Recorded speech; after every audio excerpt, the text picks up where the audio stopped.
Hi hello friends, ಎಲ್ಲರಿಗೂ ನಮಸ್ಕಾರ. Welcome back to my channel.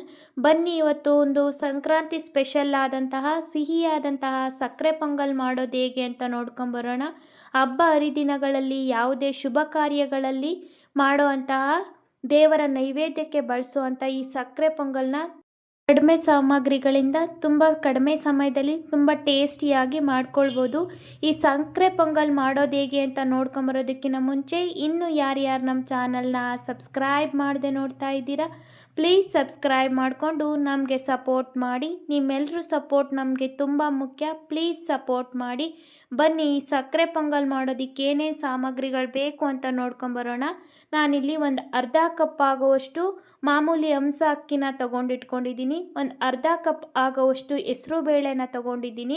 ಅದ್ರ ಜೊತೆಗೆ ದ್ರಾಕ್ಷಿ, ಗೋಡಂಬಿ, ಬಾದಾಮಿ, 2 ಏಲಕ್ಕಿನ ತೊಗೊಂಡಿದ್ದೀನಿ, 2 ಲವಂಗನ ತೊಗೊಂಡಿದ್ದೀನಿ. ಇದ್ರ ಜೊತೆಗೆ ನಿಮ್ಗೆ ಇಷ್ಟ ಆಗುವಂಥ ಯಾವುದೇ ಥರದ ಡ್ರೈ ಫ್ರೂಟ್ಸ್ನ ಬಳಸ್ಬೋದು. 1 ಕಪ್ ಆಗುವಷ್ಟು ಹಸಿ ಹಾಲನ್ನು ತೊಗೊಂಡಿದ್ದೀನಿ, 1 ಕಪ್ ಆಗುವಷ್ಟು ಸಕ್ಕರೆನ ತೊಗೊಂಡಿದ್ದೀನಿ, 2ರಿಂದ 3 ಸ್ಪೂನ್ ಆಗುವಷ್ಟು ತುಪ್ಪ. ಬನ್ನಿ ಇವಾಗ ಮಾಡೋದು ಹೇಗೆ ಅಂತ ನೋಡ್ಕೊಂಬರೋಣ. ನಾನಿಲ್ಲಿ ಒಂದು ಕುಕ್ಕರ್ನ ತೊಗೊಂಡು ಅದಕ್ಕೆ 1 ಸ್ಪೂನ್ ಆಗುವಷ್ಟು ತುಪ್ಪನ ಸೇರಿಸ್ಕೊಂಡಿದ್ದೀನಿ. ತುಪ್ಪ ಸ್ವಲ್ಪ ಬಿಸಿ ಆದಮೇಲೆ ನಾನು ತೊಗೊಂಡಿರೋ ಅಂಥ ಹೆಸರು ಬೇಳೆನ ತೊಗೊಂಡು ಸ್ವಲ್ಪ ಅದನ್ನು ಫ್ರೈ ಮಾಡ್ಕೊಳ್ತಾ ಇದ್ದೀನಿ. ಈ ಥರ ಫ್ರೈ ಮಾಡೋದ್ರಿಂದ ಟೇಸ್ಟ್ ತುಂಬ ಚೆನ್ನಾಗಿರುತ್ತೆ. ಹಾಗಂತ ತುಂಬ ಡಾರ್ಕಾಗಿ ಸಿಹಿಯೋ ಥರ ಮಾಡ್ಕೊಳ್ಬೇಡಿ. ಒಂದು 30 ಸೆಕೆಂಡ್ಸ್ ಇದನ್ನು ಚೆನ್ನಾಗಿ ಫ್ರೈ ಮಾಡ್ಕೊಳ್ಳಿ. ಡೈರೆಕ್ಟಾಗಿ ಅಕ್ಕಿ ಮತ್ತು ಬೇಳೆನ ಒಟ್ಟಿಗೆ ಕೂಗಿಸಿ ಮಾಡ್ಕೊಳ್ತಾರೆ ಆದರೆ ಈ ಥರ ಚೆನ್ನಾಗಿ ಫ್ರೈ ಮಾಡೋದ್ರಿಂದ ಟೇಸ್ಟು ತುಂಬ ಚೆನ್ನಾಗಿರುತ್ತೆ. ಸ್ವಲ್ಪ ಕಲರ್ ಚೇಂಜ್ ಆದಮೇಲೆ ಇದ್ರ ಜೊತೆಗೆ ನಾನು ಅಕ್ಕಿನ ನೆನೆಸಿಲ್ಲ, ತೊಳೆದು ಸೇರಿಸ್ಕೊಳ್ತಾ ಇದ್ದೀನಿ. ಅಕ್ಕಿ ಸಮ ಪ್ರಮಾಣವಾಗಿ ಹೆಸರು ಬೇಳೆನ ತೊಗೊಂಡು ಮಾಡೋದ್ರಿಂದ ಟೇಸ್ಟು ತುಂಬ ಚೆನ್ನಾಗಿರುತ್ತೆ. ನಾನಿಲ್ಲಿ ಅರ್ಧ ಕಪ್ ಆಗೋಷ್ಟು ಹೆಸರು ಬೇಳೆ, ಅರ್ಧ ಕಪ್ ಆಗೋಷ್ಟು ಅಕ್ಕಿನ ಸೇರಿಸ್ಕೊಂಡಿದ್ದೀನಿ. ಅಕ್ಕಿ ಸೇರಿಸಿ ಒಮ್ಮೆ ಚೆನ್ನಾಗಿ ಮಿಕ್ಸ್ ಮಾಡ್ಕೊಳ್ತಾ ಇದ್ದೀನಿ. ಅದನ್ನೇನು ಫ್ರೈ ಮಾಡ್ತಾ ಇಲ್ಲ. ತುಪ್ಪದ ಜೊತೆ ಹೆಸರು ಬೇಳೆ ಜೊತೆ ಅಕ್ಕಿ ಹೊಂದ್ಕೊಳ್ಳೋವರೆಗೂ ಸ್ವಲ್ಪ ಚೆನ್ನಾಗಿ ಅದನ್ನು ಮಿಕ್ಸ್ ಮಾಡ್ಕೊಂಡಿದ್ದೀನಿ. ನಾನು ಎತ್ತಿಟ್ಕೊಂಡಿರೋಂಥ 1 ಕಪ್ ಆಗೋಷ್ಟು ಹಸಿ ಹಾಲನ್ನು ಸೇರಿಸಿದ್ದೀನಿ. ಇನ್ನು 3 ಕಪ್ ಆಗೋಷ್ಟು ನೀರನ್ನು ಸೇರಿಸ್ಕೊಂಡಿದ್ದೀನಿ. ನೀವು ಹಾಲನ್ನು ಜಾಸ್ತಿ ಸೇವಿಸ್ತೀರಾ ಅಂತಂದರೆ 2 ಕಪ್ ಆಗೋಷ್ಟು ಹಸಿ ಹಾಲನ್ನು ಸೇರಿಸ್ಕೊಳ್ಬೋದು. ಇಲ್ಲ ಹಾಲು ಇಷ್ಟಪಡೋದಿಲ್ಲ ಅಂದರೆ 4 ಕಪ್ ಆಗೋಷ್ಟು ನೀರನ್ನೇ ಸೇರಿಸ್ಕೊಳ್ಬೋದು. ನಿಮ್ಗೆ ಬೇಡ ಅಂತಂದರೆ ತೆಂಗಿನ ಹಾಲನ್ನು ಸಹ ಸೇರಿಸ್ಕೊಳ್ಬೋದು. ಈ ಥರ ಹಾಲನ್ನು ನೀರನ್ನು ಸೇರಿಸಿ ಕುಕ್ಕರ್ ಲಿಡ್ನ ಕ್ಲೋಸ್ ಮಾಡಿ 2ರಿಂದ 3 ವಿಜಿಲ್ ಕೂಗಿಸ್ಕೊಂಡಿದ್ದೀನಿ. ಇವಾಗ ನಾನಿಲ್ಲಿ ದ್ರಾಕ್ಷಿ ಗೋಡಂಬಿನ ಫ್ರೈ ಮಾಡ್ಕೊಳ್ತಾ ಇದ್ದೀನಿ.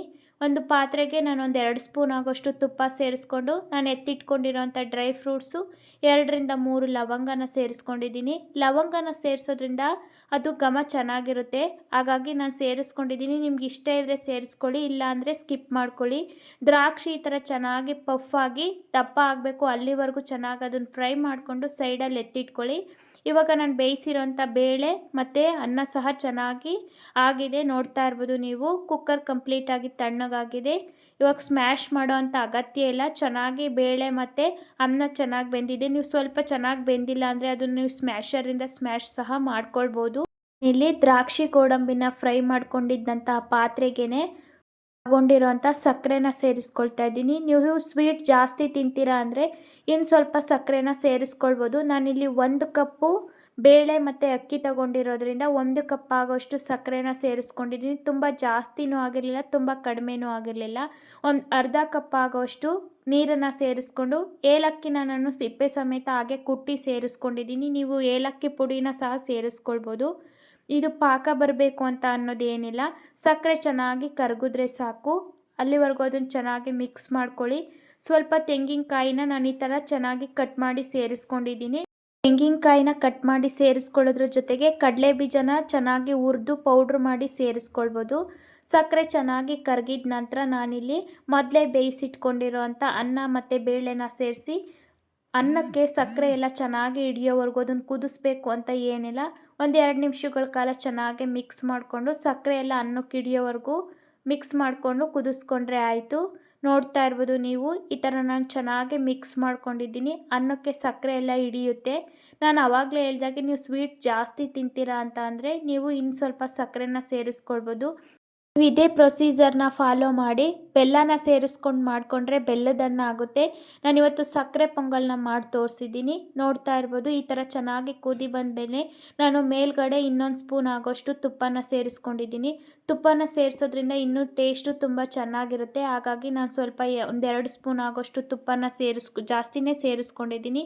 ಈ ಥರ ಚೆನ್ನಾಗಿ ಪೊಂಗಲ್ಲು ಕುದಿ ಬಂದಾದಮೇಲೆ ನಾನು ಮೊದಲೇ ಫ್ರೈ ಮಾಡಿಟ್ಕೊಂಡಿರೋಂಥ ದ್ರಾಕ್ಷಿ ಗೋಡಂಬಿನ ಸೇರಿಸ್ಕೊಳ್ತಾ ಇದ್ದೀನಿ. ನಾನು ಆವಾಗಲೇ ಹೇಳ್ದಾಗೆ ದ್ರಾಕ್ಷಿ ಗೋಡಂಬಿ ಅಂತ ಏನಿಲ್ಲ, ನಿಮ್ಗೆ ಇಷ್ಟ ಆಗೋ ಥರ ಯಾವುದೇ ಥರದ ಡ್ರೈ ಫ್ರೂಟ್ಸ್ನ ಸಹ ಸೇರಿಸ್ಕೊಳ್ಬೋದು. ಈ ಟೈಮಲ್ಲಿ ನೀವು ಕಡಲೆ ಬೀಜನ ಸಹ ಹುರಿದು ಸಹ ಸೇರಿಸ್ಕೊಳ್ಬೋದು, ಇಲ್ಲ ಪುಡಿ ಮಾಡಿ ಸಹ ಸೇರಿಸ್ಕೊಳ್ಬೋದು. ಇನ್ನು ಟೇಸ್ಟು ಚೆನ್ನಾಗಿರುತ್ತೆ.